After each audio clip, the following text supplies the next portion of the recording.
Sim. Lá é Blindado lá. blindado, né? Realmente é um país Tem como tirar o efeito do imunizante do seu corpo? Nossa, Tem algumas pessoas que estão essa falando pergunta isso. que mais me fazem, mas infelizmente eu perco o paciente por isso, mas não posso fazer nada, porque eu não vou ficar enganando o paciente, né? Você acha que é enganação, então, quem tá O prometendo tal do isso aí? detox é enganação. Não tem detox para imunizante. O imunizante entrou em você, ele produz um efeito imunológico, um efeito inflamatório, um efeito químico, bioquímico, que não pode ser desfeito. O que tem é você detectar sequelas desse imunizante e tratar. Cada uma delas. E o principal efeito que esses imunizantes fazem na pessoa é uma síndrome de inflamação crônica, que leva as pessoas a um quadro de síndrome de fadiga crônica, que leva as pessoas a ter problemas de memória, o chamado brain fog, que leva as pessoas a ter problemas de construção de proteína. Então elas passam a perder cabelo, a unha fica fraca, elas podem ter o sistema alérgico, vamos dizer, leigamente sistema alérgico, né, para as pessoas entenderem, muito ativado, então elas passam a ter alergias que não tinham antes. Elas podem começar a desenvolver doenças autoimunes que antes não estavam desenvolvidas nelas, o gatilho, porque toda doença ela é uma junção de uma predisposição genética sua com um gatilho ambiental. Uhum. Exato. É raro uma doença que só por ser genética em si já produz a doença e você está ferrado. São poucas, né? Na maioria dos casos, você tem uma predisposição e o ambiente faz o resto. E o que eu costumo falar para todo mundo é que a Covid ela piora o que há de pior em você. Pela inflamação que ela gera. Então, se você tem predisposição para depressão, a gente viu muita gente evoluindo com quadros depressivos severos, aumento de suicídio. Se você tem predisposição para infarto, aumenta o risco de se infartar. Se você tem predisposição para ter uma doença cancerígena, aumenta o risco. Se você tem predisposição para uma doença demencial, aumenta o risco. Se você tem predisposição para diabetes, então predisposição para psoríase. Caramba. Né? A pré-diabetes foi uma que ela explorou bem, né? Isso. Acho que quase todo mundo durante um período ficava, né, pré-diabético ali. Principalmente os que tomavam corticoide. Né? Um dos efeitos do corticoide é aumentar muito a glicemia. Mas a diferença é que esses imunizantes, que eram para proteger a gente do vírus, eles causam uma inflamação tão severa na pessoa que eles acabam trazendo esses sintomas crônicos para a pessoa também. Mas com o exame de sangue você não consegue ver essa inflamação depois, consegue? Não, são exames de sangue muito específicos que não tem no Brasil. Você tem que analisar as citoquinas.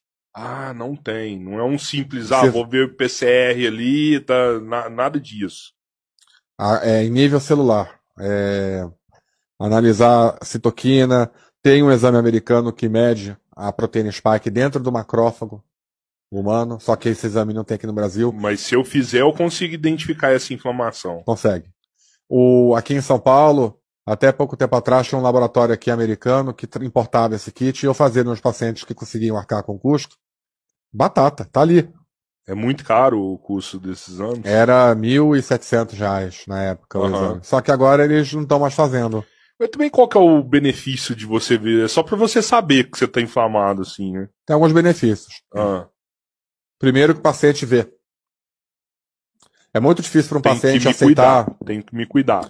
É muito difícil para um paciente aceitar que ele está doente, que ele está cansado, que ele não tem mais disposição para a vida, que chega depois do meio-dia a pilha dele acaba, que ele tem vontade de dormir, que ele não tem mais a mesma produção que ele tinha antes.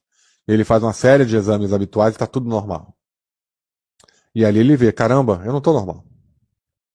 Realmente é verdade, né?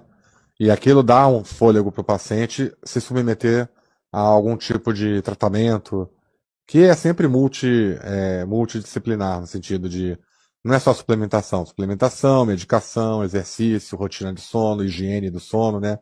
Higiene alimentar, mudança alimentar, uma série de coisas para ele conseguir desinflamar aquele corpo que está inflamado. E tem milhares de estudos mostrando resultado, até com um certo conjunto de aminoácidos foi publicado no Lancet, né? Que eles conseguem diminuir mais de 50% a fadiga. Fadiga crônica está sendo o principal problema de saúde nos Estados Unidos e na Europa atualmente. Essa população está processando essas indústrias? Muito pouco. Eu ouvi falar que os Estados Unidos estavam movendo uma ação. Lá fora parece que deu um start grande. Lá fora sempre começa primeiro isso. Aqui Sim, no Brasil tá tudo cooptado, dominado nesse aspecto.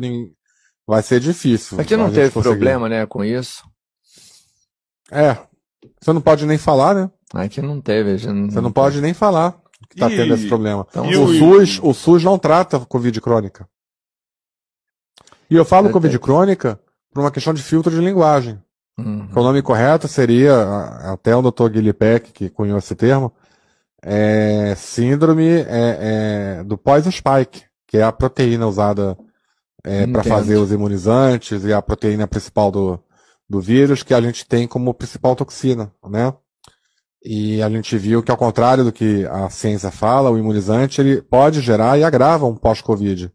Não necessariamente a Covid em si. Né?